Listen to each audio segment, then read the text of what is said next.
Class में हमने ammeter voltmeter को कैसे लगाते हैं विद्युत परिपथ में वो सीखा था।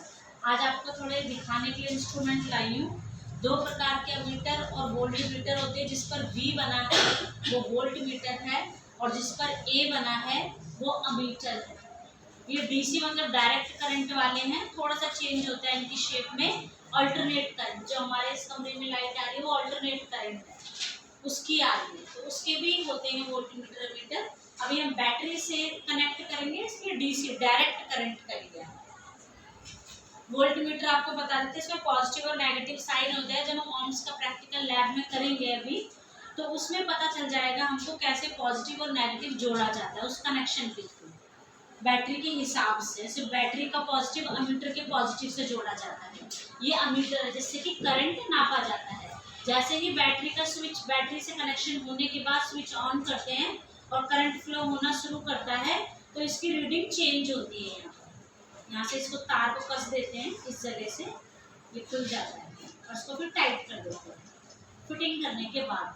और जैसे ही इसमें करंट फ्लो करते तो इसकी रीडिंग में इसकी नीडल चेंज होती है, वोल्टमीटर में भी और अमीटर में भी। और हम शुरू की रीडिंग लिख लेते हैं और जब हिलने के बाद, डिफ्लेक्शन होने के बाद जहाँ नीडल आएगी तो देख लेते हैं कितना चेंज आया, वो रीडिंग लिख लेते हैं।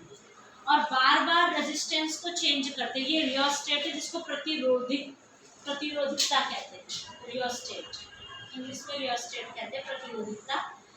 इसको ऐसे चेंज करने से पोजीशन ये रेजिस्टेंस को चेंज करता है।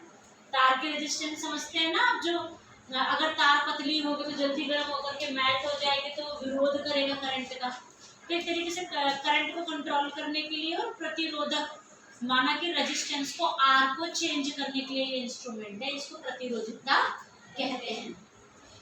इसमें 3 टर्मिनल होते हैं, फर्स्ट टर्मिनल, सेकंड टर्मिनल किसी किसी में ऊपर होते हैं, साइड में थर्ड टर्मिनल। अगर आप बैटरी से कनेक्शन दे रहे, मान लीजिए यहाँ बैटरी रखी हुई है, बैटरी तो छोटी छोटी या 2-3 सेल जोड़ दो बैटरी बन जाएगी। अगर आप बैटरी से कनेक्शन दे रहे हैं डायरेक्ट और आपको चेंज नहीं करना है, रेजिस्टेंस को स्थिर रखना है, कांस्टेंट रखना है, तो आप इन दोनों पॉइंट पर आगे का कनेक्शन एक वायर यहाँ और एक वायर यहाँ कनेक्ट करके जोड़ लेंगे। इसमें रेजिस्टेंस चेंज नहीं होगा और रीडिंग आ जाएगी।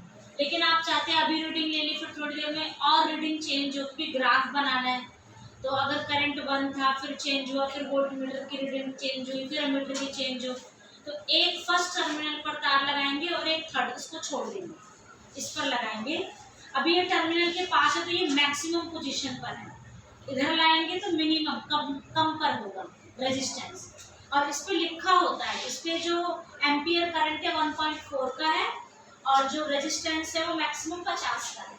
इसको ऊपर नीचे करते जाओगे तो वो चेंज होता जाएगा, यहाँ मैक्सिमम और यहाँ मिनिमम। तो रेजिस्टेंस आर चेंज कर करके हम ए और बी की रीडिंग चेंज कर करके नोट करेंगे ओम्स की तरह। Is that clear all of you? तो ये रियोस्टेट है, इसमें रेजिस्टेंस चेंज कर करके हम रीडिंग चेंज कर सकते हैं और अपना ग्राफ बना सकते हैं। तो ये प्रतिरोधिकता माना कि रियोस्टेट, ए फॉर अमीटर माना कि ये इंस्ट्रूमेंट करंट को नापने के लिए है, ये वोल्टमीटर कि हमारा क्या नापेगा, विभव अंतर, पोटेंशियल डिफरेंस। तो ये वोल्टमीटर है, वोल्ट में कैलकुलेट करते हैं, सही बात मालूम है ना। तो इस तरीके से ये 3 इंस्ट्रूमेंट है। ये तो हमारा लास्ट क्लास में था, आज आपको दिखाना था वो दिखाया। और इसके बाद फिर अभी क्लास होने के बाद आपको क्लास में सर्कुलेट कर दूंगी, आप लोग पास से देख लेना। आगे आज का टॉपिक है वह कारक, माना वो कारण जिसकी वजह से किसी चालक तार है जिसमें से करंट पास हो रहा है, उसको चालक कहेंगे। उसमें प्रतिरोध निर्भर करता है, आर किस किस चीज पर डिपेंड होता है, रेजिस्टेंस। आर को ही रेजिस्टेंस कहते हैं इंग्लिश में, हिंदी में कहते हैं प्रतिरोध। तो यहाँ पर बच्चे आर किस किस चीज पर डिपेंड रहेगा, एक तो तार की लंबाई पर, तार की मोटाई, क्षेत्रफल है पतली तार या मोटी तार, इस पर डिपेंड करता है। और तार मोटा है या पतला पर कितना लंबा है। और ये है प्रतिरोधिकता। प्रतिरोधिकता मेनली एक रेजिस्टेंस चेंज होने में भी हेल्प करता है। दूसरा क्वालिटी, किस क्वालिटी का मेटल लिया, कॉपर वायर लिया, एल्यूमिनियम वायर लिया, कौन सी वायर लिया आपने, ठीक है ना, निक्रोम की लिए, तो वायर की क्वालिटी कैसी है वो प्रतिरोधिकता पर निर्भर करता है। अब जो आर है वो डायरेक्टली अनुक्रम अनुक्रमाती मतलब समानुक्रमाती है लंबाई के। अगर लंबाई बढ़ेगी तो आर भी बढ़ेगा, लंबाई घटेगी तो आर भी घटेगा। और आपको मालूम है आर का काम है विरोध करना विद्युत धारा का, इसी तरीके से करंट का विरोध हुआ।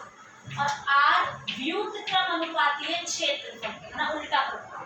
ये अनुक्रम मतलब उस पर निर्भर है। अगर क्षेत्रफल बढ़ेगा मतलब तार की चौड़ाई बढ़ेगी तो प्रतिरोध घटेगा। सीधी सी बात है, तार मोटा होगा तो पिघलेगा ही नहीं जल्दी। जितना तार पतला होगा, लंबा होगा और पतला होगा तो फिर वो जल्दी पिघल जाएगा, ज्यादा चीजें चलाने पर गर्म हो जाएगा। तो यहाँ पर इस तरीके से ये चलता है। तो इससे उल्टा प्रभाव, क्षेत्रफल बढ़ेगा तो आर घटेगा। जब बट्टे में चीज आ जाए ना तो इसका मतलब है उल्टा प्रभाव होगा, और जब सामने आ जाए तो समझो समान प्रभाव है, घटेगा घटेगा बढ़ेगा बढ़ेगा। आ रहा है बच्चे सबको समझ? तो यहाँ पर इस तरीके से इसका रिलेशन निकल करके आता है L गुणा में 1/A। मैं इसको लिख सकती हूँ इस तरीके से, 1 से गुणा करेंगे कोई फर्क नहीं पड़ेगा, L अपॉन में A। आ रही बात समझ? अब यहाँ पर क्या, इसको बराबर करने के लिए एक स्थिरांक लिया जाएगा जिसको कहते हैं रो। इसका नाम होता है रो, यहाँ पर लिखा हुआ है, इस चिन्ह का नाम है रो, जिसको प्रतिरोधिकता कहते हैं। L/A में A।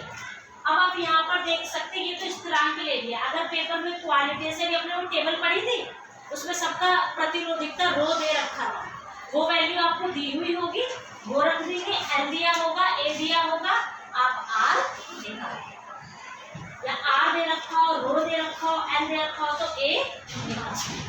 आ रही बात समझ? कोई 3 चीजें दी होंगी और एक चीज आपको निकालनी होगी। तो इस तरीके से इसको कैलकुलेट करते हैं। सबकी एसआई पहले पढ़ चुकी है। आर को ओम में नापते हैं, आर का एसआई मात्रक क्या है? ओम। एल को मीटर सेंटीमीटर में नापते हैं और क्षेत्रफल को वर्ग में नापते हैं, जैसे मीटर स्क्वायर, और इसको ओम मीटर में। ये जो रो है इसका एसआई मात्रा होगा ओम मीटर। ठीक है, बाकी नेक्स्ट क्लास में।